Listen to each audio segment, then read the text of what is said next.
Algunos de ustedes no lo conocen, creo que no estuvieron la vez anterior, pero don Sadrach es doctor en teología, así es que sabe mucho del tema y creo que podemos aprovechar mucho también, si queremos, si hay disposición en nosotros, podemos aprovechar mucho de él y más tardito hacer preguntas. Igualmente mañana vamos a estar con la segunda parte, segunda y tercera parte, digamos, de la conferencia, pero muy bienvenido Sadrach y quiero que le demos un aplauso de bienvenida.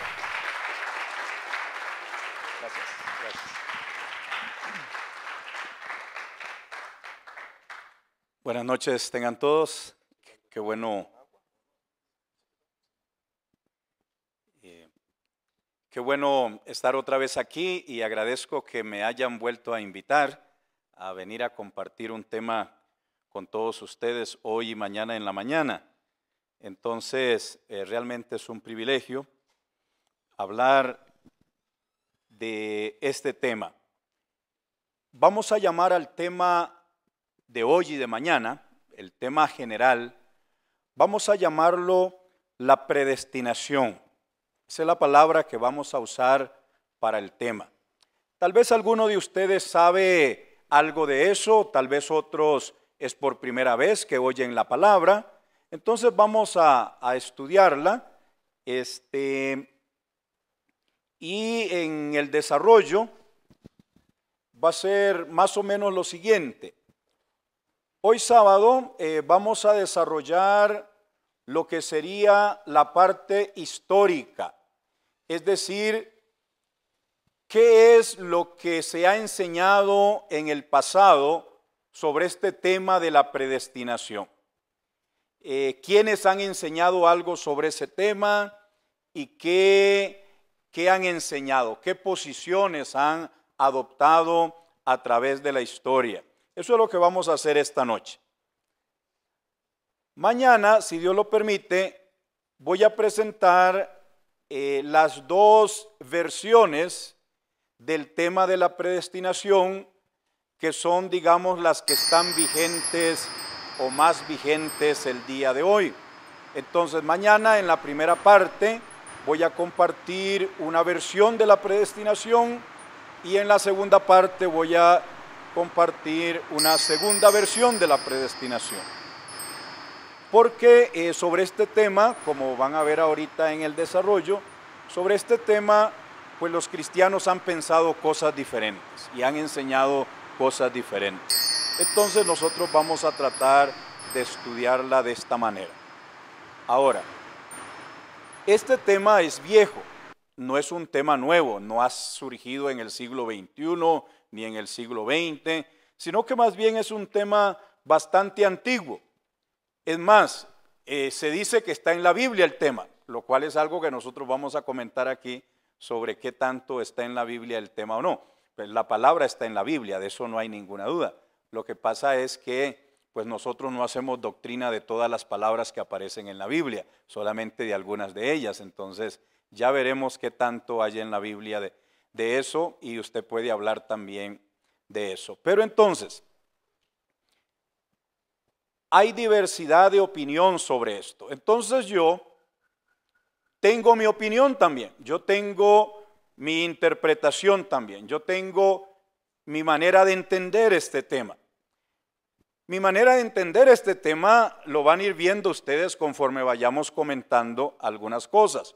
Pero mi entendimiento global, vamos a decir, de este tema será mañana en la segunda parte de mañana, o sea, la tercera. Recuerdan que dije que mañana iba a compartir en la primera parte una versión de qué significa la predestinación y luego iba a compartir una segunda versión. Bueno, en realidad lo que yo entiendo por la doctrina de la predestinación en un sentido ya como más directo y más desarrolladito, ese será mi punto mañana en la segunda parte. Hoy en la parte histórica no sale tanto, aunque desde luego que ahí van a ver ustedes algunas explicaciones. Pero bueno, antes de ir allí, antes de ir al tema histórico de la predestinación, yo quisiera que empezáramos con Efesios capítulo 1. Tal vez alguno de ustedes sabrá que Efesios capítulo 1 es uno de los pasajes donde las personas creen que está enseñada la doctrina de la predestinación. Es más, este pasaje es un pasaje clave para el tema y desde luego que hay discusión sobre el sentido del pasaje, porque ya les dije que como los cristianos piensan, no todos unánimemente, pues entonces sobre el pasaje tampoco. Pero vamos a leerlo acá, ustedes me dirán qué tan complicado es el pasaje, qué tan fácil es el pasaje, qué tanto lo entendemos, qué tanto no. Eso es lo que vamos a hacer en este momento. Vamos a empezar leyendo este pasaje. Porque en la metodología de hoy no estudiamos muchos pasajes de la Biblia, en realidad no estudiamos ninguno, solamente este. Porque como voy a desarrollar el aspecto histórico de la doctrina, entonces no vamos a estar estudiando la base bíblica de la doctrina, porque eso va a salir mañana en las dos presentaciones que voy a hacer. Entonces, para no irnos sin Biblia en esta noche, yo dije, bueno, vamos a leer por lo menos Efesios capítulo 1. Ahora, yo tengo una versión acá, bueno, tengo varias versiones, pero por lo pronto voy a leerles de una que se llama Nueva Biblia Latinoamericana de hoy. Así se llama la versión que les voy a leer. Nueva Biblia Latinoamericana de hoy. Dice lo siguiente, Efesios 1. Pablo, apóstol de Cristo Jesús, por la voluntad de Dios, a los santos que están en Éfeso y que son fieles en Cristo Jesús, gracia y paz a ustedes de parte de Dios nuestro Padre y del Señor Jesucristo. Bendito sea el Dios y Padre de nuestro Señor Jesucristo, que nos ha bendecido con toda bendición espiritual en los lugares celestiales en Cristo Jesús. Porque Dios nos escogió en Cristo antes de la fundación del mundo, para que fuéramos santos y sin manchas delante de Él. En amor nos predestinó para adopción como hijos, para sí mediante Jesucristo, conforme a la buena intención de su voluntad, para alabanza de la gloria de su gracia, que gratuitamente ha impartido sobre nosotros en el amado. En Él tenemos redención mediante su sangre, el perdón de nuestros pecados según las riquezas de su gracia, que ha hecho abundar para con nosotros.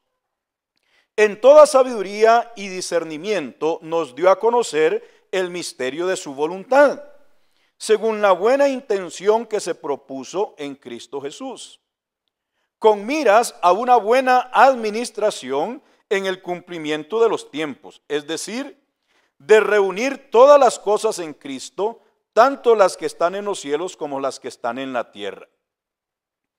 También en Él hemos obtenido herencia, habiendo sido predestinados según el propósito de aquel que obra todas las cosas conforme al consejo de su voluntad, a fin de que nosotros, que fuimos los primeros en esperar en Cristo, el Mesías, seamos para alabanza de su gloria. En Él también ustedes, después de escuchar el mensaje de la verdad, el evangelio de su salvación, y habiendo creído, fueron sellados en Él con el Espíritu Santo de la promesa, que nos es dado como garantía de nuestra herencia, con miras a la redención de la posesión adquirida por Dios, para alabanza de su gloria. Hasta ahí vamos a leer porque se supone que hasta ahí tiene el pasaje, tiene relación con el tema de la predestinación. ¿Notaron que aparece un par de veces la palabra predestinación en este pasaje? Además de predestinación, en este pasaje aparece la palabra elección también, ¿verdad? Que son palabras claves en el tema que vamos a estar desarrollando en esta noche. Ahora leámoslo una vez más, pero ahora yo les voy a ir señalando unas cositas que creo que vale la pena que todos notemos para efecto de entender el pasaje. Bendito sea el Dios y Padre de nuestro Señor Jesucristo, que nos ha bendecido con toda bendición espiritual en los lugares celestiales en Cristo. Esto suena como una alabanza porque comienza diciendo, bendito sea el Dios y Padre. Entonces el propósito de todo el versículo es elevar a Dios una alabanza. Ahora, pero ¿por qué el apóstol, por qué el escritor hace una alabanza? Pues porque Dios nos ha bendecido, dice, con toda bendición espiritual en los lugares celestiales en Cristo, dice. Esa es otra frase, estas dos palabras, ustedes deben de subrayarlas ahí, o en la mente aunque sea, ¿verdad? Porque ahora ya en el celular o en la tableta ya no se pueden señalar los versículos, o a menos que surja alguna aplicación por ahí. Pero bueno, usted subraye la idea esta en Cristo, porque a mi juicio la clave para entender este pasaje es la expresión en Cristo, porque creo que atendiendo a esta expresión podemos nosotros saber qué es lo que el pasaje enseña sobre la predestinación. Entonces, Dios nos ha bendecido con toda bendición espiritual en los lugares celestiales en Cristo. O sea, sin Cristo no hay ninguna bendición. Es lo que quiero que note. No hay ninguna bendición sin Cristo. Todas las bendiciones están en Cristo. Ahora vean el versículo 4. Porque Dios nos escogió, ahí está la palabra, Dios nos escogió, y vean lo que sigue, nos escogió en Cristo. ¿Lo notan? Dios nos escogió en Cristo. No solamente dice Dios nos escogió, porque claro que nosotros podemos escoger de manera directa, pero el apóstol Pablo quiere meter en todo o en la mayoría de lo que dice, él quiere meter la expresión en Cristo. Entonces dice que Dios nos escogió en Cristo antes de la fundación del mundo. ¿Y para qué nos escogió? Para que fuéramos santos y sin manchas delante de Él. O sea, Dios quiere que nosotros seamos santos, Dios quiere que seamos sin mancha. Como Él quiere eso, nos escogió, pero dice nos escogió en Cristo. Porque la expresión en Cristo, aparte de que Pablo la repite, por eso yo la repito también, pero la expresión en Cristo es una expresión que resume en realidad el propósito salvador de Dios para nosotros. Dios quiere que usted esté en Cristo, no sin Cristo, no aparte de Cristo, no alejado de Cristo, sino que usted viva en Cristo. El versículo 5, había un punto allí donde yo terminé, dice, en amor, parte del versículo 4, ¿verdad? En amor nos predestinó, vean si ya antes dijo, nos escogió en Cristo, ahora dice, en amor nos predestinó para adopción como hijos para sí, mediante Jesucristo, conforme a la buena intención de su voluntad. En amor nos predestinó para adopción. O sea, Dios dijo, voy a adoptarlos. Dios dijo antes, voy a adoptarlos, predestinar. O sea, tomar una decisión en anticipado, destinar en anticipado. ¿Los destino a qué? A la adopción como hijos, mediante Jesucristo. O sea, la adopción como hijos es en Cristo también. La adopción como hijos es en Cristo. Versículo 6. Para alabanza de la gloria de su gracia, que gratuitamente ha impartido sobre nosotros, ¿en quién? En el amado. ¿Y quién es el amado? En Cristo. Vean que todo lo que ha dicho Pablo, elegir desde antes de la fundación del mundo, predestinar, todo eso es en Cristo. Nada de eso es sin Cristo. Todo es en Cristo.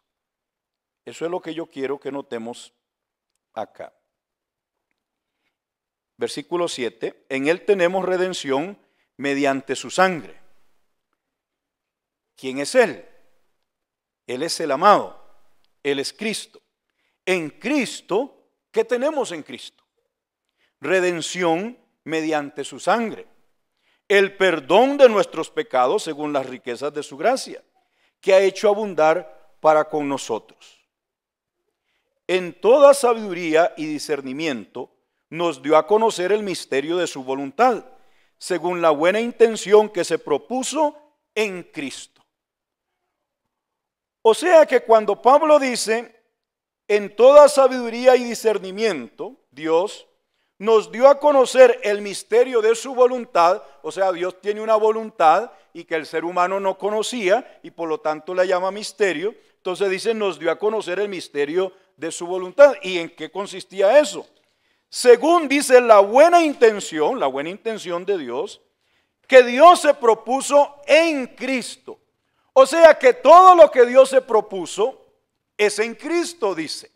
Cualquier cosa que Dios se haya propuesto es en Cristo. El versículo 10, con miras a una buena administración en el cumplimiento de los tiempos. Es decir, de reunir todas las cosas en Cristo. De reunir todas las cosas en Cristo, tanto las que están en los cielos como las que están en la tierra. Vean el énfasis del apóstol Pablo sobre esto que se llama en Cristo, mediante Cristo. O sea, aquí no hay nada de qué hablar en esta noche, sino es en Cristo.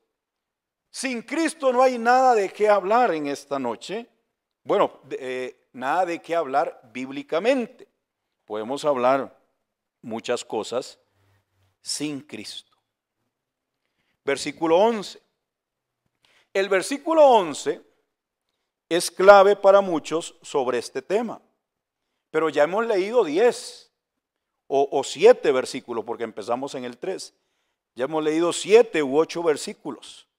El 11 dice, también en Él, en Cristo, también en Él, hemos obtenido herencia. O sea, en Cristo tenemos herencia. Habiendo sido predestinados. O sea, ya antes dijo que fuimos predestinados. Ya antes dijo que fuimos elegidos. En Cristo dijo. También en Él, en Cristo, hemos obtenido herencia.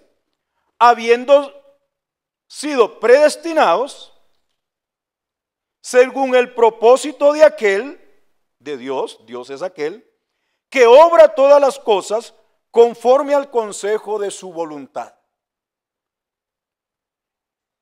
Como este versículo no menciona en Cristo, entonces hay personas que piensan que este versículo hay que interpretarlo sin Cristo, porque no menciona en Cristo, luego de predestinados. Pero en realidad, si lo ha dicho antes, ahora no lo dice. Pero los pasajes son así es la comunicación. A veces se dice, a veces no se dice lo que ya se ha dicho. También en Él, en Cristo, hemos obtenido herencia. La herencia es en Cristo, eso sí lo dice el versículo. Lo que dice luego es, habiendo sido predestinados, según el propósito de aquel que es Dios, Dios que obra todas las cosas conforme al consejo de su voluntad. A fin de que nosotros, ahí se refiere a los judíos, que fuimos los primeros en esperar en Cristo, seamos para alabanza de su gloria. ¿Por qué digo que en el 12 el nosotros son los judíos? Porque el 13 dice, en Él también ustedes, después de escuchar el mensaje de la verdad, del evangelio de su salvación, y habiendo creído, fueron sellados en Él con el Espíritu Santo de la promesa. Puede que se refiera o a los judíos con el primer nosotros, o puede que se refiera a los que ya son cristianos, a los apóstoles, por ejemplo, y que como el evangelio llegó a los de Éfeso, pues primero nosotros y ahora ustedes. Puede ser. Pero ya aquí entonces ya pasa a explicar algo hermoso de la vida cristiana, que en Él, en Cristo, dice el versículo 13, en Él, en Cristo, ustedes, después de escuchar el mensaje de la verdad, el evangelio de su salvación, y habiendo creído, fueron sellados en él con el Espíritu Santo de la promesa, que nos es dado como garantía de nuestra herencia, con miras a la redención de la posesión adquirida de Dios para alabanza de su gloria. Según este versículo 13, ¿qué les ocurrió primero a los hermanos de Éfeso? ¿Qué les ocurrió primero? Primero escucharon el evangelio, que es algo que Romanos enseña. Dice, la fe viene por el oír. Primero escucharon el evangelio, dice el versículo 13. Escuchar el mensaje de la verdad, el evangelio de su salvación. Y habiendo creído, o sea, primero escucharon el evangelio, luego creyeron en el evangelio, y luego de que escucharon y creyeron, fueron sellados con el Espíritu Santo de la promesa.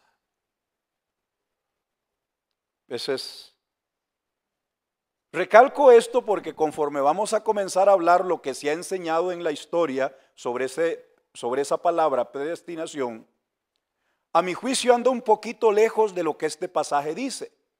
Pero hay hermanos que piensan que no, que anda cerca de lo que este pasaje dice. Pero eso lo van a juzgar ustedes, por eso estamos leyendo el pasaje en este momento. Antes de proceder, ¿alguien tiene alguna pregunta, algún comentario sobre este pasaje?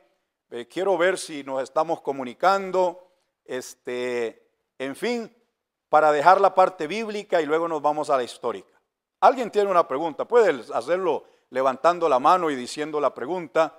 Si usted tiene el pasaje allí y quiere comentar algo de cómo usted lo entiende o lo interpreta, etcétera, etcétera, o si ha oído algo, en fin, con toda libertad. ¿Alguien quiere comentar algo antes de que yo deje el pasaje?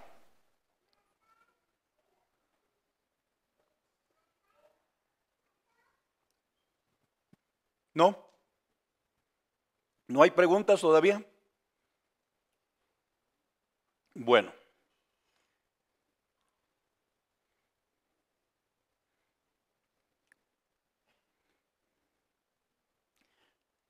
Ahora sí.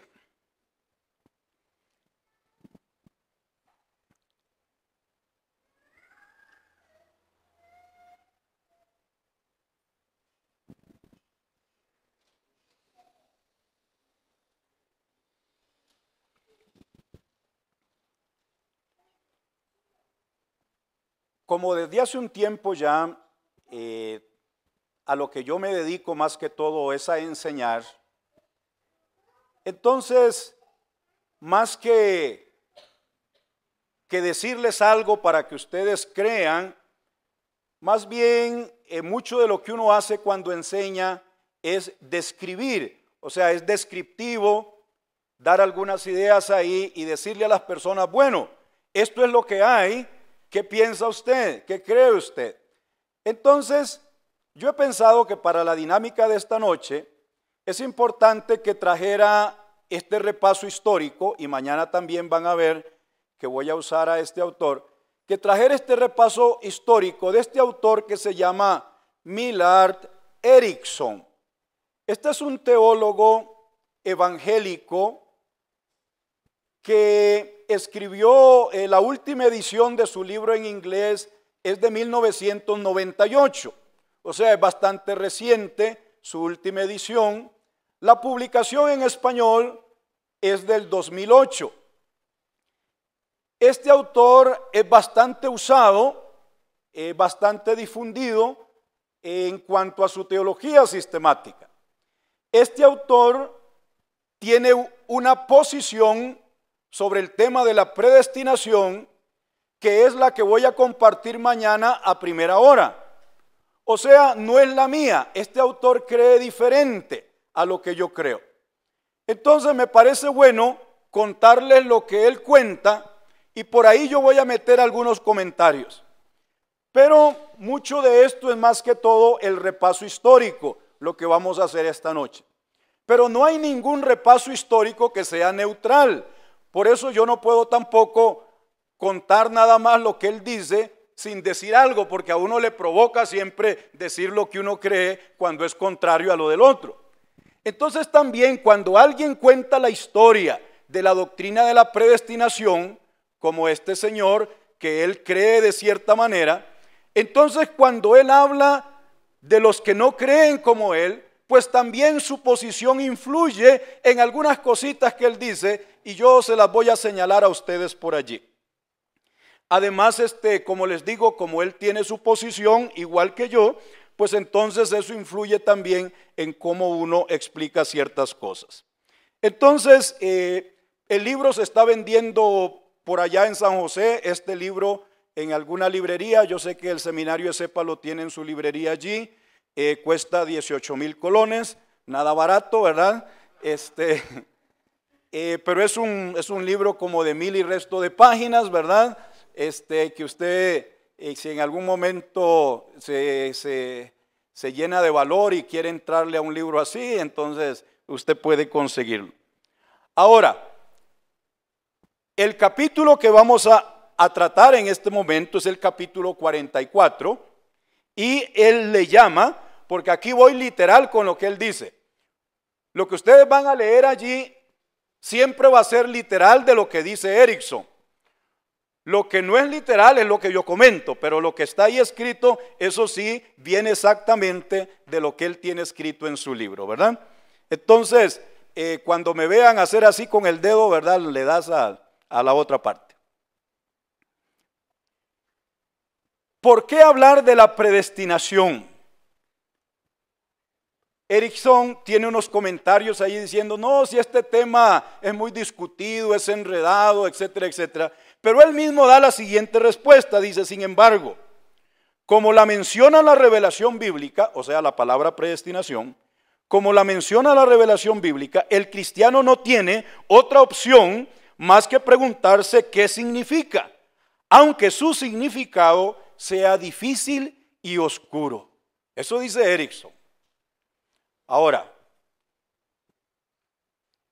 yo no veo ni tan difícil ni tan oscuro el tema. Lo que pasa es que como él cree diferente, o sea, él tiene su manera de explicarla, yo diría que su explicación sí es difícil y oscura. Pero en realidad, a como yo veo el tema, y eso se lo voy a desarrollar mañana en la segunda parte, a como yo veo el tema lo veo más claro. Pero es interesante esto. Erickson no es el único que va a decir que este tema es difícil. Es más, si van a ver en lo que voy a narrar ahora, que es la historia, van a ver que de verdad el tema se ha puesto difícil. El tema se ha puesto difícil.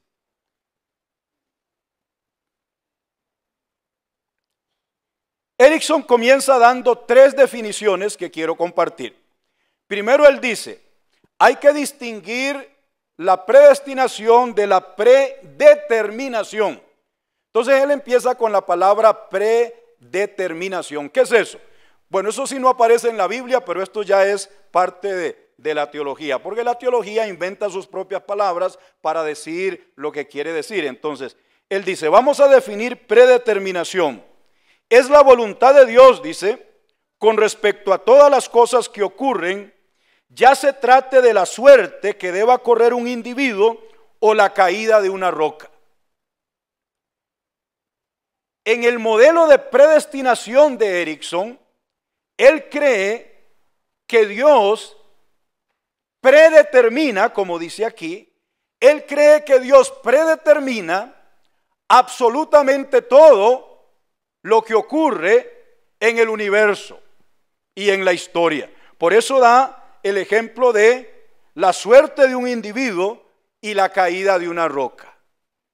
Entonces, estas son definiciones de Erickson, porque esto es lo que él cree. Él cree que Dios causa, controla, quiere, ejecuta cada cosa que ocurre en el universo. Es una predeterminación de todo entonces. Ni las hojas de los árboles se mueven, dice un corito, ¿no es cierto? Sino es por su poder. Bueno, Erickson cree que eso es literal, que las hojas de los árboles se mueven porque Dios las está moviendo, porque Dios quiere que se muevan, porque Dios envía el viento para moverlas. Pero usted que se está tocando un ojo o tocando la oreja o la nariz, Erickson cree que eso es Dios quien lo hace y que nada ocurre si no es porque Dios lo quiere y lo ejecuta. Es interesante esto. Yo no sé si usted piensa igual, pero a mí me parece interesante ese pensamiento. Que alguien crea que Dios controla absolutamente todo lo que ocurre, tanto en las vidas de las personas como en la naturaleza. Aún cosas que nosotros consideramos hasta sin importancia. ¿Me entiende? El levantar la mano o el bajarla, todo eso tiene que entrar en este modelo. Eso es predeterminación, dice Erickson. Ahora él nos da la definición de predestinación, de la definición de Erickson. Dice que es la selección que hace Dios de los individuos para la vida o la muerte eterna. O sea que como Dios controla todo, en el modelo de Erickson, como Dios controla todo, por lo tanto Dios tiene que controlar también en relación al tema de la salvación, Dios tiene que controlar quiénes son salvos y quiénes no son salvos. Por eso él dice, predestinación es la selección que hace Dios de los individuos para la vida o la muerte eterna. Y la otra palabra que Erickson nos define es la palabra elección. Ustedes vieron que elección y predestinación aparecen en Efesios 1. Él dice que elección es la selección de algunos para la vida eterna. Es la parte positiva de la predestinación, porque la parte negativa es seleccionar para condenación. La parte positiva es seleccionar para salvación. Entonces él dice, elección es elegir para salvación. Ahora, ¿por qué Erickson distingue entre predestinación y elección cuando en realidad son lo mismo? Por lo menos en mi mente son lo mismo. Ustedes me dirán si eso no es lo mismo. Pero ¿por qué él distingue o quiere distinguir? Porque a través de la historia han habido cristianos que han dicho, Dios predestina para salvación y Dios predestina para condenación. Eso se llama doble predestinación. Predestinar para condenación y predestinar para salvación. Ahora, como eso suena como bien feo, ¿verdad? Si lo anterior sonaba feo, esto suena como más feo todavía. Entonces hay algunos teólogos que creyendo aún que Dios elige para salvación, no usan la palabra fuerte y decir elección para condenación, sino solamente decir no es que Dios los está eligiendo para condenación, es que no los está escogiendo para salvación. Notan la diferencia, ¿verdad? Que es sencillamente no tomarlos en cuenta, ¿verdad? Es más suave decir Dios no los toma en cuenta para salvación a decir Dios los está condenando así como de manera positiva, ¿verdad? Haciéndolo. Por eso es que Erickson, en su modelo de predestinación que él cree lo que estas definiciones, él lo que no cree es en la doble predestinación. Eso es lo que él no cree, pero él sí cree en la predestinación para salvación que se llama elección. Por eso él distingue entre elección y predestinación. Bueno, vayámonos un poquito entonces a la evolución histórica de este pensamiento. Dice Erickson, como las diferentes formulaciones de la doctrina de la predestinación están relacionadas con otros desarrollos, tanto dentro de la teología como de la cultura en general, puede ser útil hacer el repaso histórico, es lo que dice allí. Pero yo he traído esto para comentarles lo siguiente. No crean ustedes que cuando hablamos de las doctrinas cristianas, llámese predestinación o no, puede llamarse la doctrina de la iglesia, o llamarse la doctrina del bautismo, o llamarse la doctrina del pecado, o llamarse cualquier doctrina. No crean ustedes que una doctrina viene literalmente de la Biblia. No crean ustedes que el cristianismo, que las doctrinas del cristianismo, de creer en un solo Dios en tres personas, eso se llama la doctrina de la Trinidad. Las doctrinas de creer que Jesucristo es Dios y hombre, 100% Dios y 100% hombre. No crean ustedes que las doctrinas cristianas vienen como literales de la Biblia. No, hay un trabajo intelectual que hacer para leer la Biblia, entenderla, relacionarla y llegar a conclusiones que son las doctrinas. Las doctrinas son conclusiones de estudiar la Biblia y relacionar muchas cosas y hay mucho que entra en juego. Por eso traje este comentario de Erickson, porque él dice, están relacionadas, dice, con otros desarrollos, tanto dentro de la teología como de la cultura en general. Es decir, que la cultura en general influencia a las doctrinas inclusive, a las doctrinas que creemos en un determinado momento. Y la misma teología, al tener una doctrina de un tipo aquí, nos obliga a tener otra doctrina que la respalde, porque las doctrinas no pueden contradecirse. Entonces, cuando usted cree algo, digamos, sobre el ser humano aquí, entonces usted tiene que tener otra doctrina que le corresponda. Y eso lo vamos a ver en este tema de la doctrina y la predestinación. Eso es lo que ocurre. Una doctrina se apoya en otra. El problema está cuando hemos metido algo equivocado en una doctrina, porque eso nos hace equivocarnos en otras entonces también. Y yo creo que eso es lo que está pasando con respecto a este tema de la predestinación. Bueno, vayámonos entonces al siglo IV y V con un hermano que tenía este nombre bien raro. Él se llamaba Pelagio, así se llamaba. Ese no es mentira, ¿verdad? No es invento. Él se llamaba Pelagio, era un cristiano del siglo IV y del siglo V. Hermano Pelagio, sí. Vean que no hemos empezado con el siglo I, ni con el siglo II, ni con el siglo III, porque en realidad la doctrina de la predestinación no era una doctrina que se enseñaba o que se discutía en la iglesia antes del siglo IV. Ven, entonces más bien es una doctrina que aparece años después, siglo IV y V. Bueno, apareció Pelagio y Pelagio comienza a enseñar lo siguiente: no heredamos corrupción y culpa de Adán. Eso es pensando en aquel pasaje de Romanos 5, ¿se acuerdan? Que dice que en Adán pecamos y morimos, etc. Él dice, no heredamos corrupción y culpa de Adán, decía Pelagio. Todo individuo es creado directamente por Dios, decía Pelagio. Eso es en el sentido de que el nuevo niño no hereda, digamos físicamente ni nada así, no hereda nada de los padres, ¿verdad? Es la idea cuando él dice que Dios crea al individuo de manera directa. No se entra el ser humano, el niño, el bebé, no se entra al mundo con voluntad que tenga predisposición al pecado. O sea, Pelagio no creía entonces eso de que los seres humanos tenemos una naturaleza pecadora.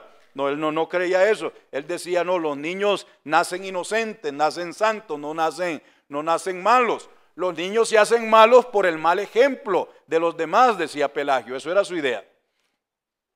La gracia de Dios está a disposición de todas las personas por igual. O sea que Dios quiere salvar a todas las personas, decía Pelagio.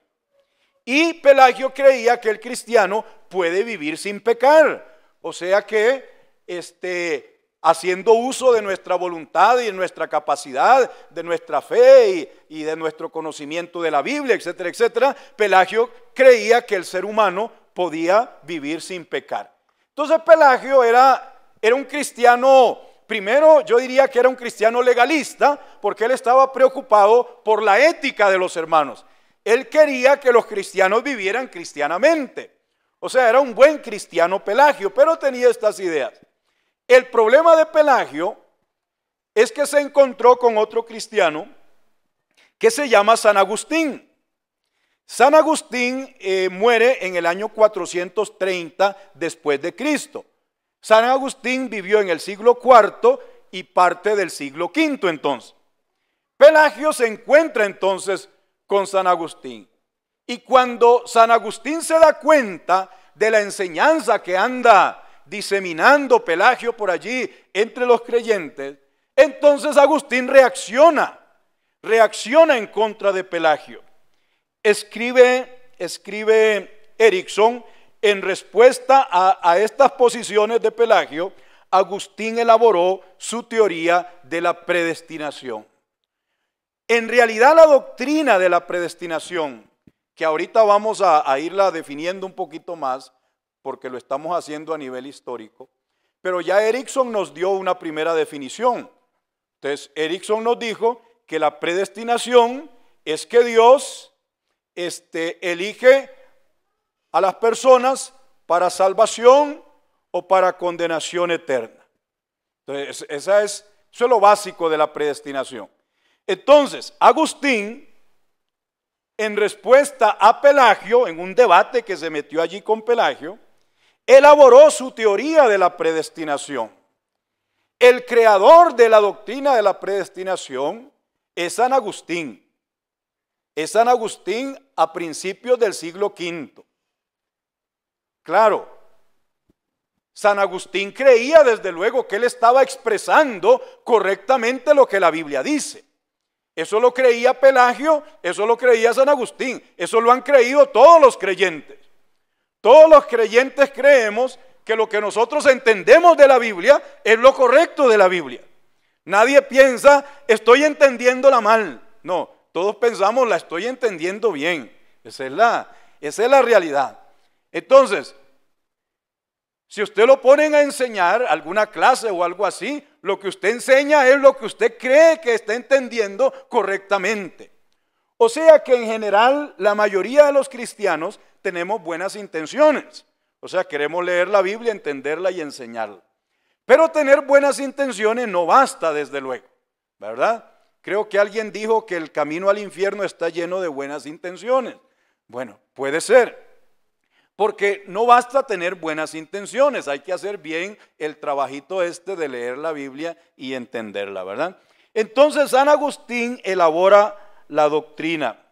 ¿Qué decía San Agustín? Bueno, otros comentarios más de Erickson antes de llegar propiamente a lo que decía San Agustín. Dice Erickson, su experiencia, hablando de Agustín, recuerden que si Agustín elaboró la doctrina de la predestinación, Erickson cree lo que creía San Agustín.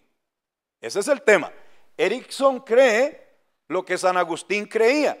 Entonces, un comentario como este que les voy a leer, pues es un comentario en defensa de San Agustín. Dice, su experiencia personal de la gracia de Dios le permitió ver con más claridad que otros la enseñanza de las Escrituras sobre estos temas.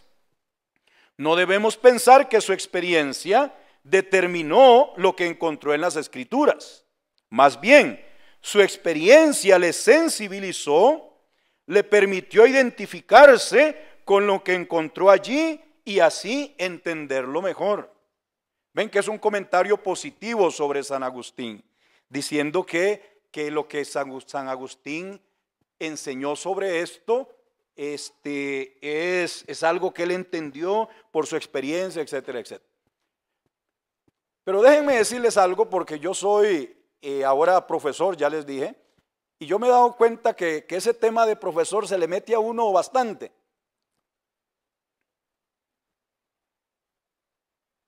Cuando uno lee un comentario como este,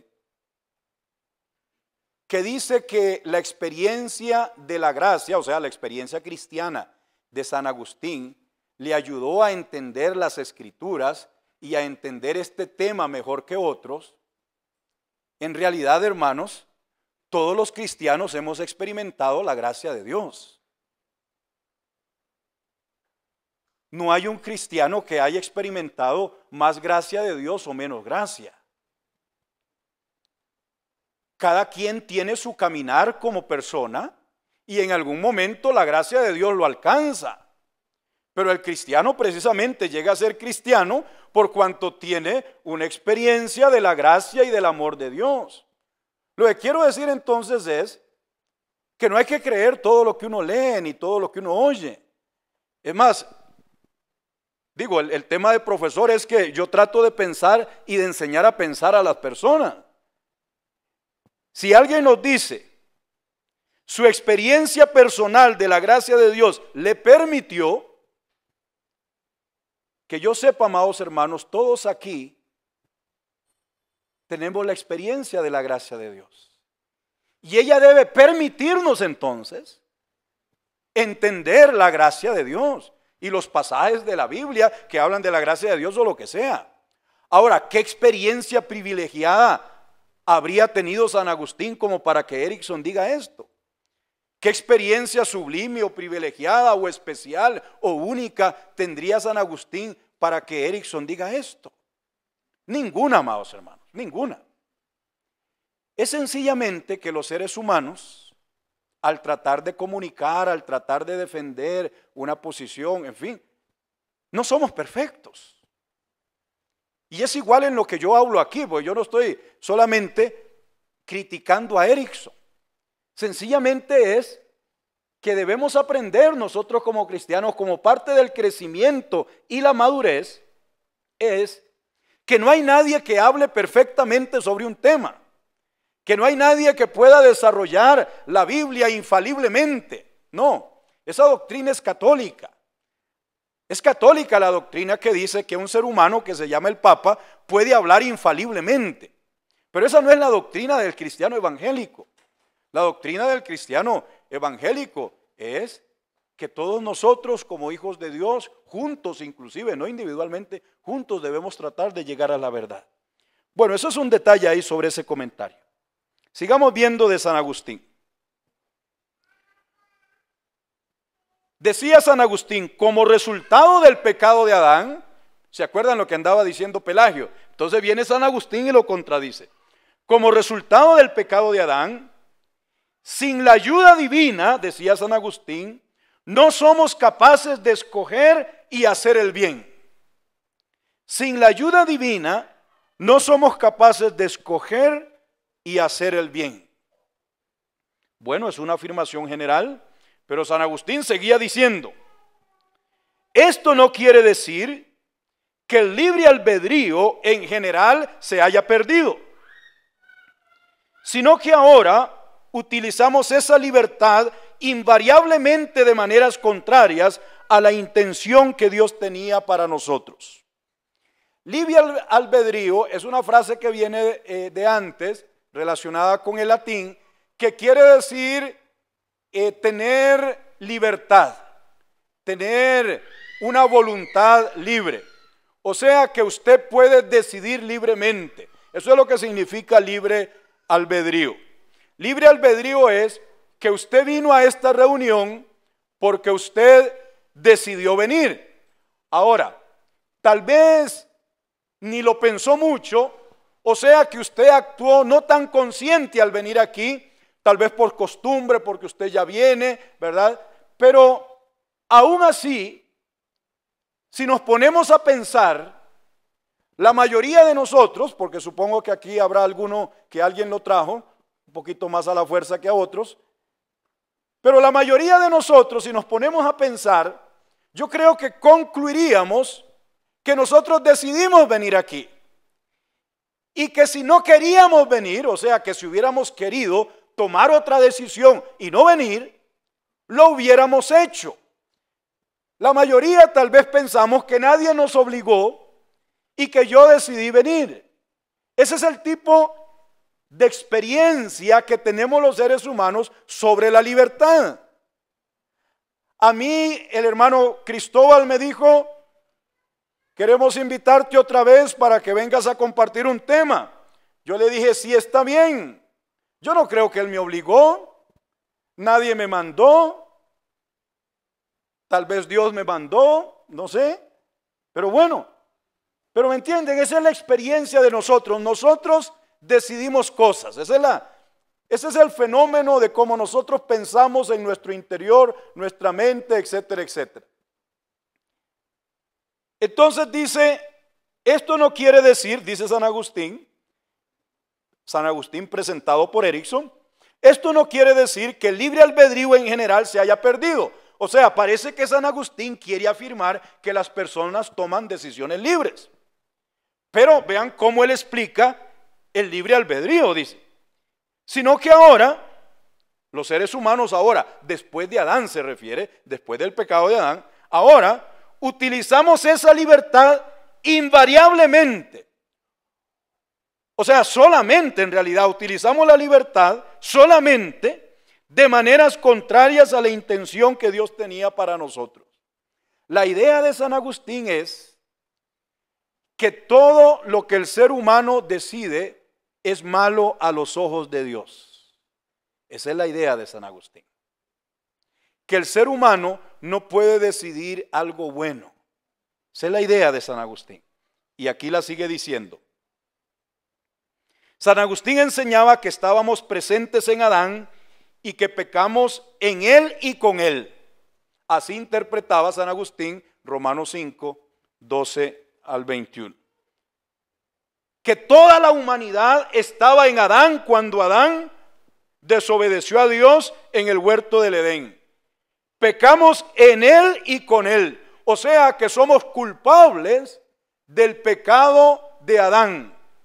Y no solo somos culpables, sino que de Adán la humanidad ha heredado una naturaleza pecadora, o sea, una tendencia pecadora. Todo lo contrario a lo que decía Pelagio. Hemos perdido la libertad que tenía Adán para no pecar. Eso creía San Agustín. Seguía enseñando San Agustín. Sin la gracia de Dios, somos incapaces de evitar el pecado. Y hacer el bien requiere una gracia incluso mayor.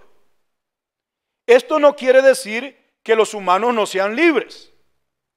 Tienen opciones, pero esas opciones son todas pecaminosas por naturaleza.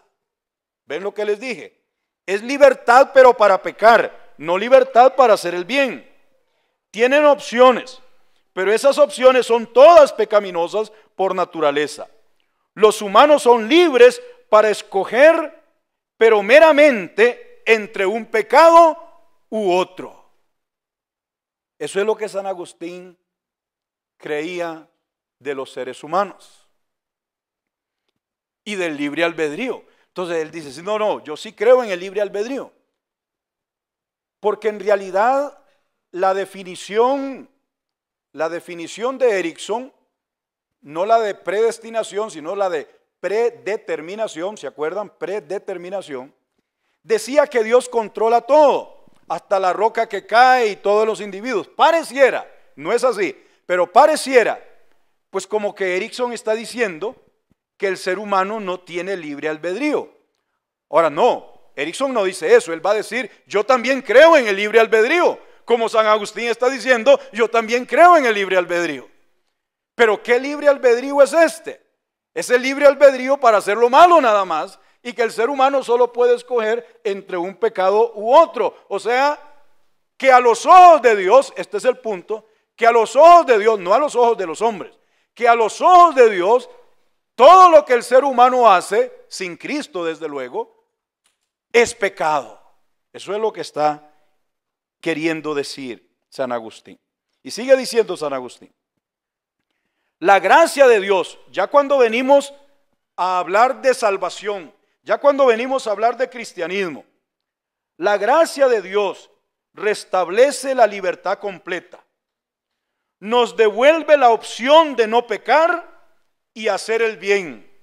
Aquí San Agustín está hablando del cristiano, del Hijo de Dios. Esta gracia, oigan, aunque irresistible, no obra en contra de nuestra voluntad, sino en armonía con ella. Dios obra de tal manera en relación con nuestra voluntad que nosotros elegimos libremente el bien. Ahora, que hay otro concepto ya que se nos mete en todo este tema de la predestinación. ¿Qué es eso? Esta gracia, aunque irresistible. si Dios decide qué persona va a ser salva y cuál persona no, entonces, como les dije, eso lleva una parte lógica. Si el ser humano no puede escoger nada bueno, solamente el pecado, entonces el ser humano nunca podrá escoger creer en Dios. Porque escoger creer en Dios es algo bueno. Entonces el ser humano no puede hacer eso en la doctrina de San Agustín. No puede hacer eso. Por lo tanto, Dios tiene que salvar al ser humano de manera irresistible.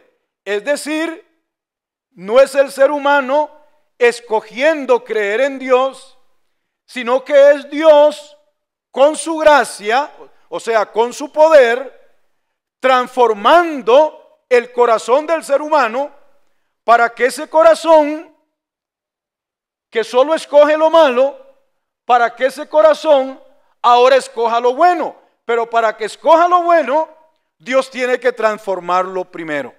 Y eso es lo que se llama la regeneración. Dios tiene que regenerar para que el ser humano pueda creer en Dios. ¿Ven? Por eso San Agustín llama a la gracia de Dios irresistible, porque no hay ser humano entonces que le pueda decir no a Dios, porque si Dios quiere salvarme, yo no puedo decirle no, porque Él se encarga de que yo le diga que sí, a través de su gracia irresistible. Sigue diciendo San Agustín, Dios, al ser omnisciente, sabe con precisión bajo qué condiciones escogeremos libremente lo que Él desea y obra para producir tales condiciones.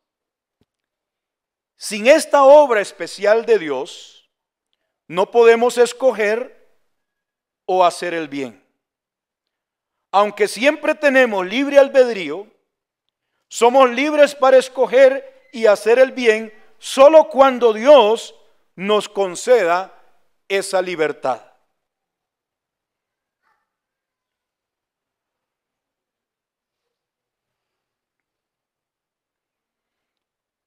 Esta línea de argumentación lleva a Agustín a la predestinación. No sé por qué puse eso ahí, no me calza, pero leo lo segundo. Pero si Dios lo hace todo, eso lo hizo Dios también. Si Él lo hace todo. Entonces, es un asunto de que Dios escoja dar gracia a unos y no a otros. Dios ha hecho esta elección desde toda la eternidad y ha elegido exactamente el número necesario para reemplazar a los ángeles caídos. Esta es una idea de San Agustín. San Agustín dice, como hubo unos ángeles que se rebelaron con Satanás, ¿verdad? Entonces, las personas que Dios elige para salvación es el mismo número de todos los ángeles caídos. Era una idea de San Agustín, curiosa por ahí, que él tenía. Esta elección de ciertas personas de ninguna manera depende de que él sea consciente por adelantado de lo que ellos van a hacer, ya que cualquier buena obra depende de que él les dé su gracia. Realmente no hay respuesta a la cuestión de cómo Dios decide quién recibirá su gracia y quién será dejado en su condición pecadora. Él elige según su deseo. Hay algunas personas que han pensado que cuando la Biblia dice elección para salvación, lo hace porque Dios tiene conocimiento del futuro. Y si Dios tiene conocimiento del futuro y dice, fulano de tal en el futuro, cuando le prediquen a Cristo, él va a aceptar a Cristo. Entonces, una explicación de la elección es, bueno, sí, Dios lo está escogiendo, pero porque Dios en su omnisciencia y en su conocimiento previo, Él sabe lo que cada persona hará. Entonces San Agustín no cree eso, por eso está este párrafo. Dice San Agustín, no, eso no es así. En realidad, esa no es la explicación. La explicación, dice San Agustín, es que Cualquier buena obra depende de que Dios le dé la gracia a las personas. Entonces, no es asunto de que Dios vea lo que las personas van a hacer, porque las personas no pueden hacer nada. Las personas solamente pueden pecar y escoger entre sus pecados. No pueden escoger creer en el Evangelio. Para que crean, Dios tiene que transformarlos primero. Entonces, eso se llama ese preconocimiento, esa presciencia, no es lo que cree San Agustín. No obstante, no hay injusticia en esto, ya que la justicia daría como resultado que Dios condenase a todos. San Agustín cree que toda la humanidad está condenada. Entonces, que de todos los condenados Dios salve a algunos, no hay ninguna injusticia. ¿Por qué? Pues porque todos están condenados. Es solo mediante un acto de gran compasión que salva a algunos. Los condenados reciben justo lo que se merecen. Los elegidos reciben más de lo que se merecen. Vean que nos hemos extendido en San Agustín porque San Agustín es el que formuló la doctrina. Los demás lo que hacen es seguir o rechazar esto y añadirle desde luego algunas nuevas cosas de cada época. Pero lo básico de la doctrina de la predestinación está formulada por San Agustín en el siglo IV y V. Voy a detenerme aquí en San Agustín para decir cómo vamos. ¿Están despiertos todavía? ¿Enredados todavía? ¿Alguna pregunta, algún comentario para ver por dónde vamos? Antes de seguir un poquito con la historia. Ahora sí creo que ya entendemos por dónde va la doctrina de la predestinación, como la enseñaba San Agustín y como la va a enseñar Erickson, porque Erickson cree básicamente todo lo que San Agustín nos ha dicho, tal vez allí algún detalle menor. Y así como Erickson hay otros que creen también. Hay una serie de libros que se llaman teología sistemática, así se llaman los libros donde aparecen las doctrinas cristianas. Qué sé yo, hay un señor de apellido Grudem, Wayne Grudem, que es otra teología que se está vendiendo acá en San José, igualmente de grande, como 1000 y resto de páginas. Cree lo mismo que Erickson y cree lo mismo que San Agustín. Otro libro más grande todavía, de hace unos 60, 70 años, de un señor de apellido Berkhoff, él también cree esto mismo de San Agustín, esto mismo de Erickson.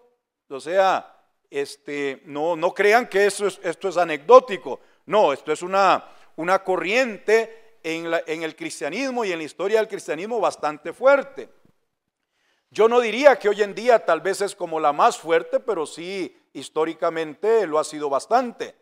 Hay mucha gente, mucha iglesia, mucho cristiano que cree esta enseñanza que San Agustín inició en este tiempo. Bueno, ¿alguna pregunta o algún comentario? Sí, hermano.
Ajá. Bueno, en realidad de Erickson solamente tenemos las 3 definiciones, ¿verdad? Entonces todavía no hemos desarrollado su explicación, que si Dios lo permite lo haremos mañana en la mañana a primera hora, que es ya propiamente lo que Erickson propone, ¿verdad? pero de él ahorita solo tenemos en concreto las tres definiciones. Él define predeterminación, él define predestinación y él define elección. Ahora, si lo recuerdan, yo diría que eso es bastante similar a lo de San Agustín, porque como todavía no hemos hablado, San Agustín habló de varias cosas, habló del pecado humano, habló del pecado de Adán, habló de sus consecuencias, habló del libre albedrío, y Erickson todavía no nos ha hablado de eso, pero lo vamos a tratar mañana. Pero yo sí les aseguro que lo que voy a explicar mañana de Erickson va bastante similar a lo de San Agustín. Ahora, con el comentario de nuestro hermano, es importante que vayamos viendo todas las cosas que se relacionan con este tema. Ya lo dijo en un texto que leí allí de Erickson. Toda la teología está interconectada.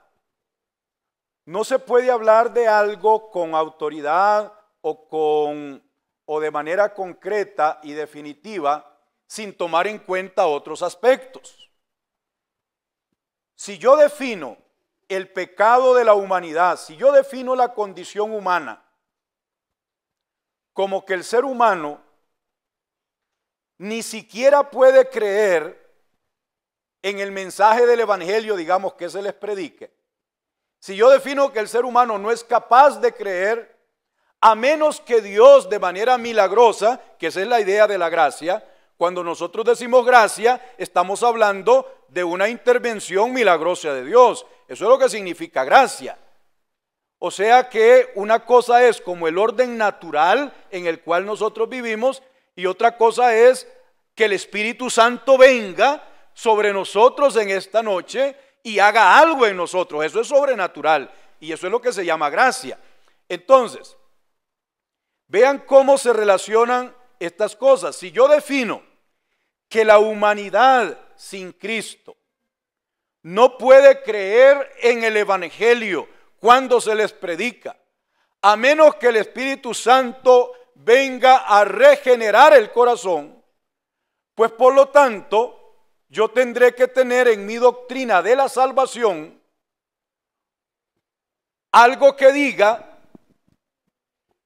antes de que las personas crean, deben ser regeneradas por el Espíritu. Muy bien, pero además debo de poder decir, ¿y cómo es que algunas personas son regeneradas por el Espíritu y otras no? Porque eso es lo que también nosotros vemos en la experiencia. Entonces tengo que explicar por qué unas personas son regeneradas de manera milagrosa por Dios sin que la persona ejercite su fe. ¿Por qué unas sí y por qué otras no? Ahí es donde viene entonces la respuesta y dice, es que eso lo decide Dios. ¿Ve? Entonces, vean, digo, cómo cuando uno da una enseñanza debe estar preparado a ver cuáles son los presupuestos, las bases, pero también a ver cuáles son las consecuencias de lo que uno está diciendo, porque va a tener que contestar otras preguntas que deben de surgir, van a surgir, ¿verdad? Entonces sí, hay varias cosas interconectadas aquí.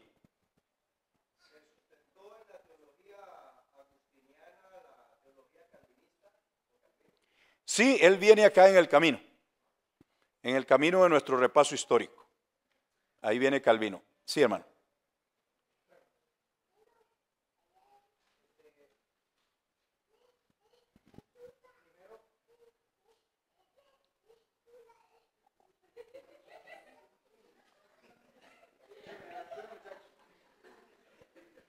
Yo creo que usted va a tener que interpretarlo a él, a ver qué lo que él está preguntando.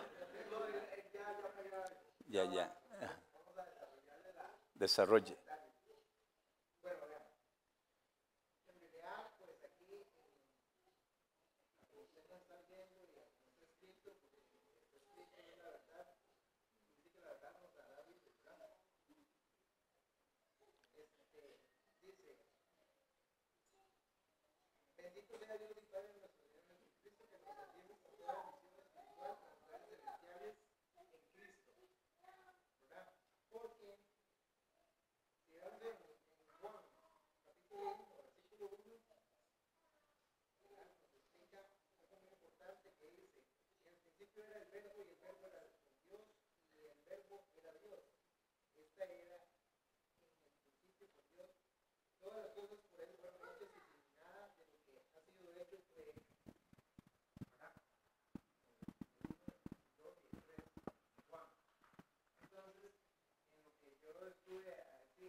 Ahora le están ayudando dos hermanos, no solo el niño, sino también el pastor.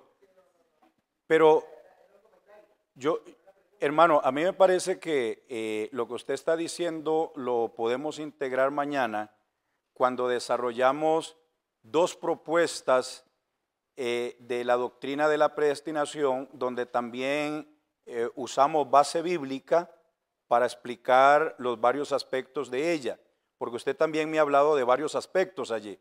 Me ha hablado del pecado, me ha hablado de la elección, inclusive hasta de Israel. Es decir, que este tema de la predestinación presupone, por ejemplo, que nosotros hemos estudiado la doctrina del pecado. Ahora, si nosotros, que estamos aquí reunidos en esta noche, no hemos recibido alguna instrucción un poquito concreta, digamos, de la doctrina del pecado, entonces no sabemos cómo evaluar los comentarios que San Agustín ha dicho sobre el pecado. San Agustín, o los que decía Pelagio, por ejemplo, ¿verdad?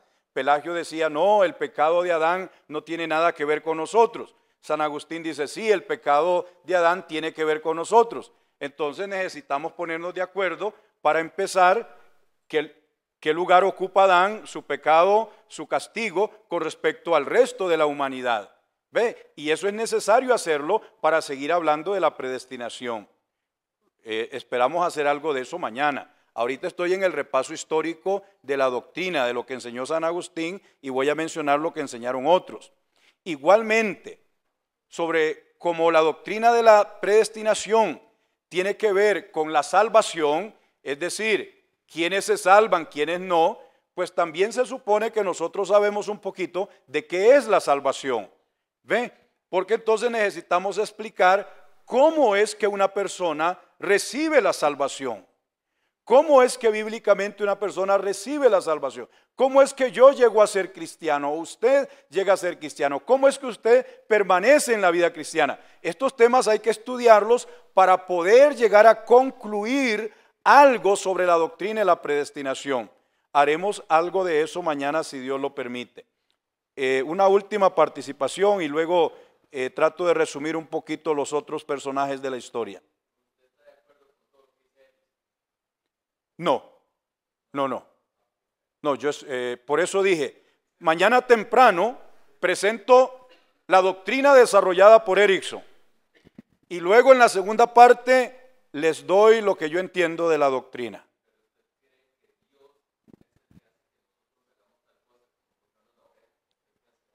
No, yo no creo eso, no creo. Pero bueno, ya vendremos mañana.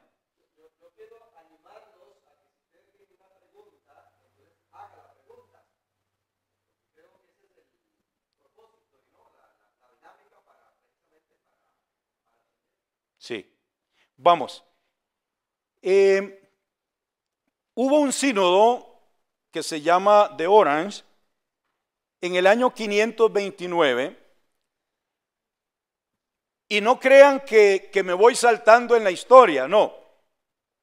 La doctrina de la predestinación cobró importancia en el tiempo de Agustín, cuando estaba discutiendo con Pelagio, pero luego más o menos se calmó la cosa. O sea que en la historia del cristianismo, a veces la doctrina se ha discutido, a veces no se ha discutido, y eso es más o menos lo que señalan estos puntos. En este sínodo, que una reunión allí de líderes, de obispos, etcétera, Erickson nos cuenta lo siguiente, dice, el sínodo no insistió en una predestinación absoluta. O sea que el sínodo no estaba así como que apoyando a San Agustín mucho. Ni en la gracia irresistible, dice. Eso luego del paréntesis, es que hay un paréntesis grandecito allí. Pero básicamente es esa. En este concilio o sínodo, ahí no se insistió en la doctrina de la predestinación, ni en la gracia irresistible. Entonces más bien estaban como rechazando un poco la doctrina de San Agustín. Luego, en el año 848, hubo otro sínodo de obispos en un lugar que se llama así, como dice ahí, como Maíz. Dice que este sínodo condenó las enseñanzas de un hombre cristiano que se llamaba así Gottschalk, que este hombre insistía en la doble predestinación. O sea que Dios predestinó a unos para salvación y a otros para condenación. La predestinación, la doble predestinación que dice que la predestinación es aplicable a los elegidos y a los perdidos. O sea, aquí estaban en contra de la doble predestinación. Ahora, en la Edad Media propiamente, personajes como Tomás de Aquino, ellos creían en la predestinación. Pero nos estamos saltando al tiempo de la Reforma Protestante. Martín Lutero vivió del año 1483 a 1546. Martín Lutero, recuerdan que él era un sacerdote católico y era un teólogo y tenía que ser católico pues porque todavía no estaba el movimiento protestante. Pero Martín Lutero era de una orden, porque en la historia del cristianismo se han formado órdenes que todavía al día de hoy muchas permanecen en la Iglesia Católica. Y Lutero era de una orden que se llamaba la orden agustina. Entonces, Agustina viene de San Agustín. Entonces, Martín Lutero viene de una orden que tomó el nombre de San Agustín y por lo tanto promovían las doctrinas de San Agustín. Por lo tanto, Martín Lutero creía las enseñanzas de San Agustín, de la predestinación tal y como la definió San Agustín. Eso es básicamente. Y dice Erickson, se ha dado tanta importancia a nivel popular a la idea de Juan Calvino sobre la predestinación, que apenas se aprecia la fuerza con la que Lutero mantuvo y enseñó una idea similar. Juan Calvino, que vivió de 1509 a 1564, Juan Calvino también creía la doctrina de la predestinación más o menos como la enseñaba San Agustín. Escribe Erickson sobre esto. No obstante, dice, Juan Calvino articuló la declaración definitiva sobre el tema. ¿Ve? Entonces, Erickson inclusive dice que Juan Calvino es el que tiene la doctrina ya como hoy en día se enseña, dejando claros, Calvino, que el estudio sobre la predestinación no es meramente un ejercicio académico, sino que tiene también significado práctico. Advierte en contra de ahondar demasiado en el tema. Calvino, dice Erickson, Calvino insiste en que Dios soberana y libremente ha escogido salvar a unos y rechazar a otros. Dios es completamente justo y exento de culpa en todo esto. Eso dice Erickson, que enseña San Agustín. Calvino insiste en que la doctrina de la predestinación no conduce al descuido en la moralidad, a una actitud relajada en la que podemos continuar pecando porque nuestra elección es segura. Más bien, saber que hemos sido elegidos nos conduce a una vida santa. La manera en que un creyente puede estar seguro de ser elegido es ver que la palabra de Dios transforma su vida. Eso dice Erickson de Calvino. Luego de la muerte de Calvino hubo un sucesor de Calvino que se llama Teodoro Beza. Vivió de 1519 a 1605. Su sucesor, Teodoro Beza, no solo mantuvo la enseñanza de Calvino de la doble predestinación, sino que la amplió en ciertos puntos. No solo mantenía que Dios ha decidido mandar a algunos al infierno, no dudaba en decir que Dios hacía pecar a los hombres.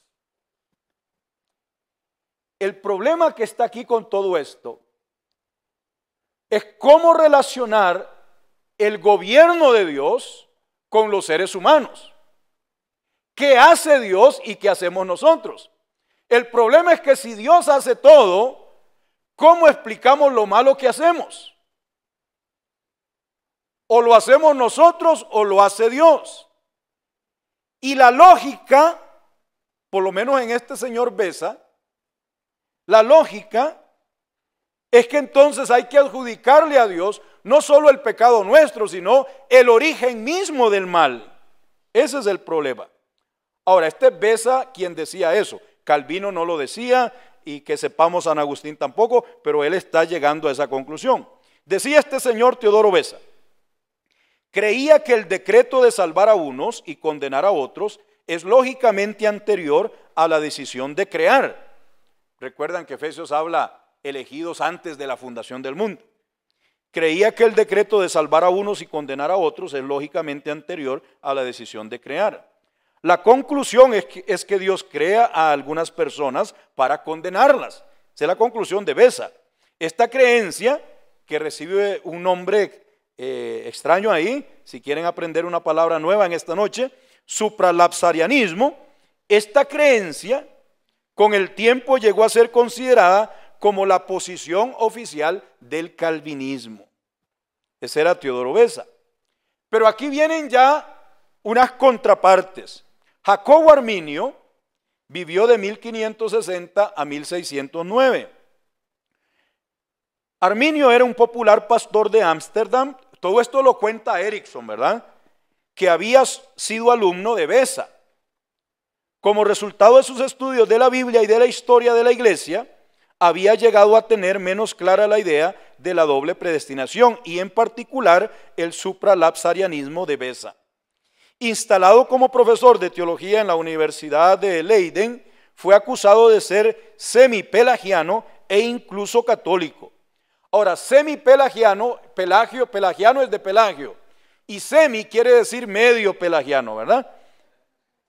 Ahora, Arminio dice, hubo la disensión en la universidad porque entraron en un conflicto ahí, se hizo tan severa que el gobierno intervino. Los intentos de reconciliación terminaron con la muerte de Arminio en 1609. Ahora, ¿qué enseñaba Arminio?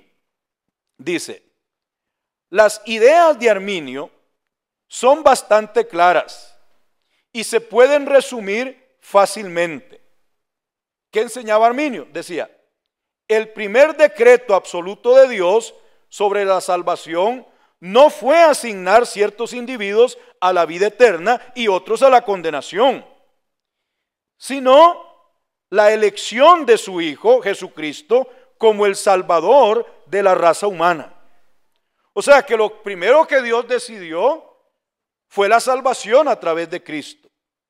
Segundo, lo que enseñaba Arminio, Dios decretó que todos los que se arrepintieran y creyeran se salvarían. Además, Dios garantizó a todos gracia suficiente para permitirles creer. Ellos libremente creen o no creen por sí mismos. Dios no cree por nosotros ni nos obliga a creer.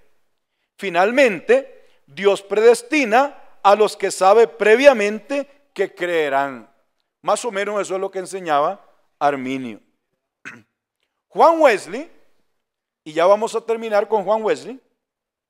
En el siglo XVIII, Juan Wesley vivió 1703 a 1791. En el siglo XVIII, Juan Wesley popularizó el arminianismo. De hecho, durante muchos años dirigió una revista titulada El Arminiano. Aunque defendía el libre albedrío, Wesley iba más allá de Arminio, resaltando la idea de la gracia previa y universal. Esta gracia universal es la base de cualquier bondad humana en el mundo. Esta gracia previa también hace posible que cualquier persona acepte la oferta de la salvación en Jesucristo. Bueno, este es el repaso histórico. Concluyamos algo para ir cerrando la noche, por lo menos de la parte mía de la exposición. Ya tenemos una idea de por dónde va la doctrina de la predestinación al ver el repaso histórico. Estas cosas las creen cristianos del día de hoy, por eso existen, es más, hay denominaciones que se identifican con una doctrina de predestinación como la de San Agustín. Hay denominaciones que se identifican con una predestinación como la entendía Arminio y Juan Wesley.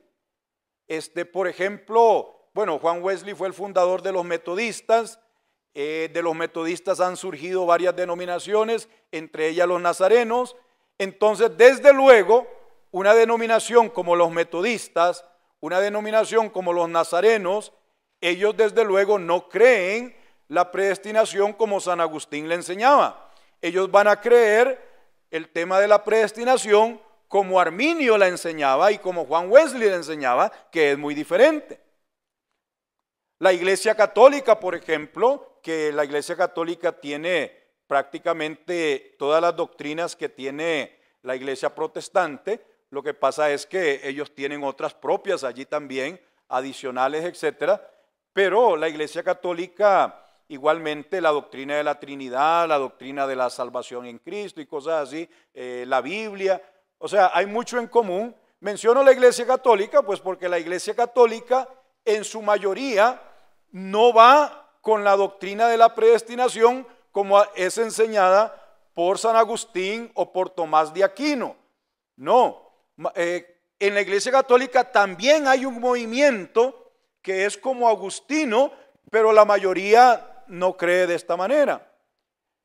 En general, denominaciones que se llaman presbiterianas, las denominaciones presbiterianas que son hijas de la doctrina de Juan Calvino, tienen una doctrina que se llama reformada. Normalmente ellos van a creer la doctrina de predestinación como es enseñada por San Agustín. Así que el cristianismo protestante y evangélico se forma diferentes opiniones sobre esto. Y por eso hemos traído el tema, creo yo, en caso de que haya inquietud al respecto.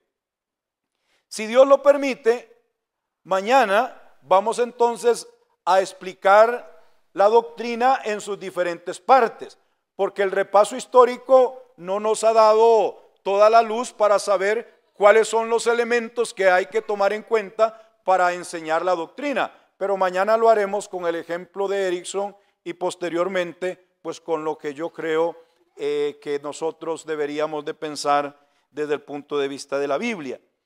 Pero no crean ustedes, amados hermanos, que esto ha hecho que los hermanos que crean como San Agustín o los que no creen como él, esto no ha hecho que se perdieran los hermanos, no, que se perdieran, digo, en términos espirituales, no. Esto representa que a veces el ser humano, tratando de entender la Biblia, desarrolla ideas y a veces las personas creen que hace sentido y mantienen esas ideas, esas creencias, pero tal vez no es así, o tal vez sí es así. O sea, tal vez tenemos aquí algo difícil para el ser humano. Tal vez tenemos un tema aquí difícil, como decía Erickson. Puede ser, puede ser. Como digo, yo al final de cuentas no lo veo tan difícil ya el día de hoy, pero después de hoy y mañana a lo mejor usted sale diciendo aquí, sí, la verdad que ese tema es más enredado que otra cosa, ¿verdad? Estoy más enredado que antes. Puede ser, porque de todos modos, cuando yo empecé a oír de estos temas, déjenme decirles, fue en el año 1982, cuando la mayoría de ustedes no había nacido. Comencé yo a escuchar de este tema y a escucharlo porque lo estaba estudiando. O sea, ni siquiera fue que lo escuché en la iglesia o algo así. No, sino porque estaba estudiando. Entonces comencé sobre este tema. Imagínense todos los años que llevo pensando y leyendo sobre este tema, porque en realidad sí lo he hecho. He estudiado bastante, he estudiado de San Agustín, de Tomás de Aquino, de Juan Calvino, de Juan Wesley, de Arminio. O sea, todo eso lo he leído yo para tratar de entender algo de qué es la posición que deberíamos o debería yo y creo que debería enseñar sobre este tema. Pero entonces, tampoco pensemos que es algo tan sin importancia, pero tampoco le demos como la mayor importancia. Yo creo que sencillamente es un tema que puede ayudarnos a profundizar nuestra comprensión de algunos temas de la Biblia que creo que debemos de profundizar.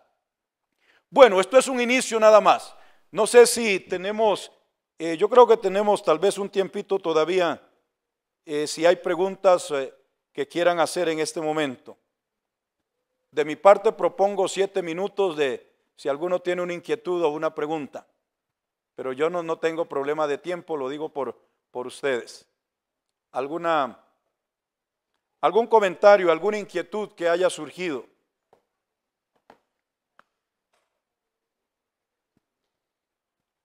¿Qué les parece? ¿Van a volver mañana o mejor buscan otro lugar donde ir mañana? ¿Qué van a hacer? Bueno, yo creo que ustedes están predestinados a estar aquí mañana, a las 9 de la mañana. Algo, ajá. Y elegidos para estar aquí mañana. Ven qué interesante es esto. Algo que dice Erickson que no dije es, dice Erickson, yo creo que sobre la doctrina de la predestinación se han hecho más chistes que de cualquier otra doctrina, dice. No sé, pero puede ser. Puede ser. No hay comentarios, entonces eso me preocupa de que ustedes no digan nada. Me preocupa, no sé qué está pasando por sus mentes.